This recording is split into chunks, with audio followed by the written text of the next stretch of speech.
महापालिका निवडणुकांचं बिगुल वाजलंय। इच्छुकांच्या मुलाखतींना सुरुवात झाली आहे। जुने नगरसेवक आपली जागा टिकवण्यासाठी सगळीकडेच धडपडतायत, पण नागपुरात मात्र चित्र थोडंसं वेगळं आहे। इथे इच्छुकांमध्ये नव्या चेहऱ्यांची संख्या जरा जास्तच दिसते आणि त्याला कारणही तसंच आहे।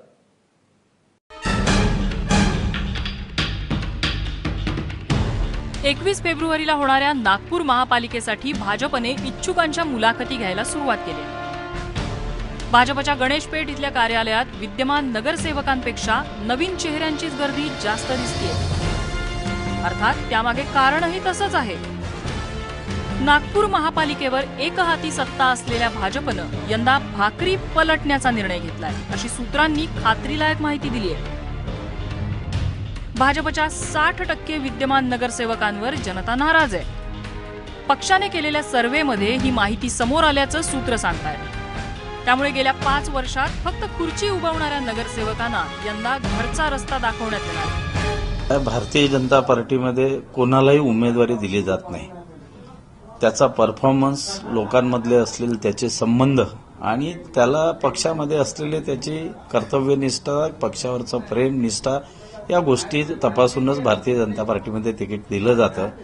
आणि त्यामुळे नगरसेवकांचा परफॉर्मन्स जर चांगला असेल तर 100% आम्ही त्यांना तिकीट देऊ, पण परफॉर्मन्स ठीक नसेल तर मग मात्र कोणाची गय केल्या जाणार नाही।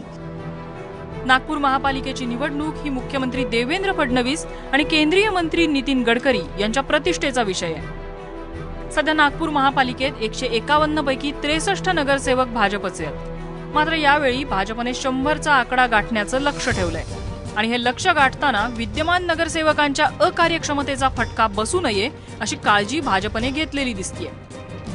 आमचे प्रश्न असतात त्याच्यात की तुम्ही जे सिटिंग कॉर्पोरेटर येतात त्यांना आमचा प्रश्न असतो की तुम्ही आपला अहवाल प्रसिद्ध केला का, प्रसिद्ध केला त्याची कॉपी द्या, प्रसिद्ध केला तर तो कशा पद्धतीने गेला। आणि त्याच्यामुळे निश्चितपणे नगरसेवकांच्या परफॉर्मन्सचा विचार तिकीट देत असताना हा आपल्याला करावा लागतो आणि तो आम्ही करतोच।